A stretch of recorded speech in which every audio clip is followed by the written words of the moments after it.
I had to wait about 4 years for season 2 of Durarara. 4 years! Let's think about this for a minute. I've had to wait a year for Star Wars Episode 7, and I'm already feeling sick of it. 4 years! 4 years for a second season to this show. And you know what? It was worth the wait. Oh my god, Durarara times 2 is an amazing anime that everyone should go check out right now, because I'm not sure what counts as spoilers for this. So even though I'm not going to give away any major plot details, for a show this intricate, if you find even just the littlest bit of thing spoiler territory, which I completely understand for something like this, just please leave now and go watch it and then come back and then just give in the comment section how awesome it is. So first up, let's get started with the plot. The show picks up about 6 months from where Season 1 ended, with our characters Makoto Ryugamine and Henri Sonoharu now starting their sophomore year of high school. And immediately once this begins, we see why this show is so amazing. Now, 4 years have gone by since this show last aired, as I previously mentioned.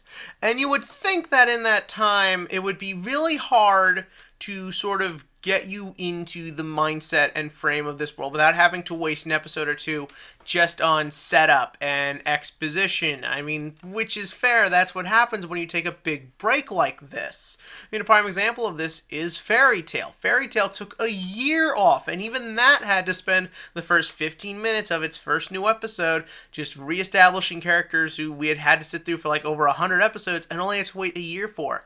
This show, on the other hand, just throws you right into it. The plot just gets going, and everything goes as if nothing has changed, like as if the episode just aired last week for the last season.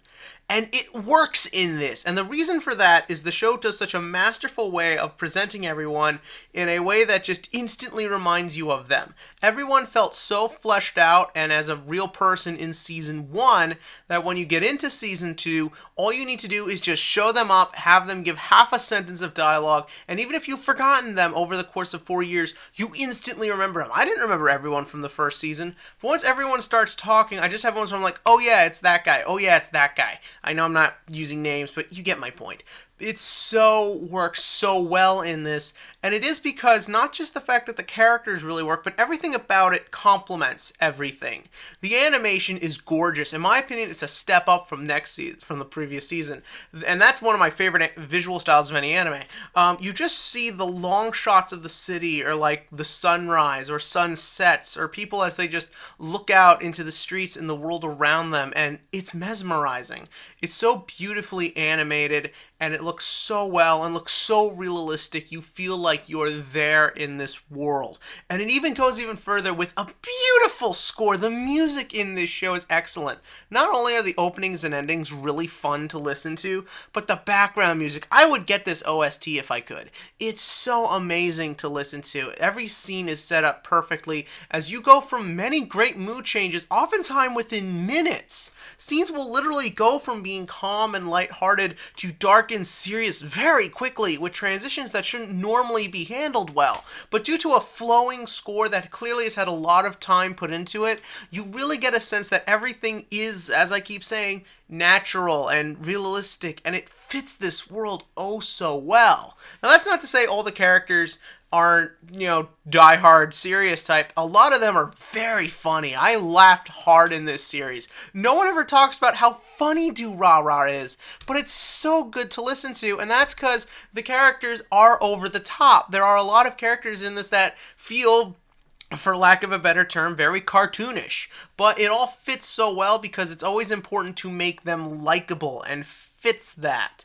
And that's what I very much like about this series, is that everything is designed to make it want to appeal to you, but not in a way that's pandering. You have to really get into this show and listen to it to be able to like it. I think that's why Season 1 didn't do so hot when it first came out, because it is a hard series for a lot of people to get into, but I just love it. It's one of my favorite animes, and this continues that as well. All the characters are back, and they're lovable, and they're exciting, and they're fun to watch, and there's a lot of cool new characters. There's crazy Russian assassins, there's a trigger-happy little girl, there's whatever this guy is. It's all perfect and it all complements itself just so very well. It's such a great fun to show watch. It's 24 episodes long.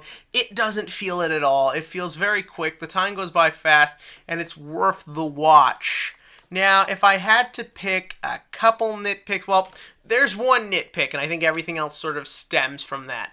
And that's that there is a lot going on. And to be perfectly honest, I kind of don't need there to be so much. There's, like I said, there's Russian assassins. There's a subplot about maybe the Russian mob after supernatural creatures like Celti. There's a lot of stuff involving Izaya as he messes with people, which is still fun to watch, but I think they open up plot points a lot of times, don't really close them right away. And also, Maso Mikita, the show's presumably secondary protagonist, is barely in it. He barely shows up at all. I think he has maybe a page of dialogue by the time the entire season is over. And even though when he is used and put on screen, he is used very efficiently, I just sort of felt that he deserved more time and we could have spent more time with him, and it felt like they just needed him out of there because they didn't totally know what to do with him. But again, everything else just works so perfectly. Mikado is great. He's easily becoming an amazing character to watch. Izaya Orihawa is still one of my favorite characters of all time, which does bring up the question, should you watch the dub or the sub? This is a rare situation where the dub came out almost alongside with the subtitle. I don't know if it did or not because I don't know much about Aniplex's dubbing process, but I actually did get to watch. The first half is up on Hulu of second season, and I can honestly say they're both amazing. I do personally prefer the dub because I just love John Young Bosch's Izaya, and it's one of my favorite, not only is it one of my favorite characters, but it's not only my favorite John Young Bosch performance, but probably one of my favorite performances just in anime in general.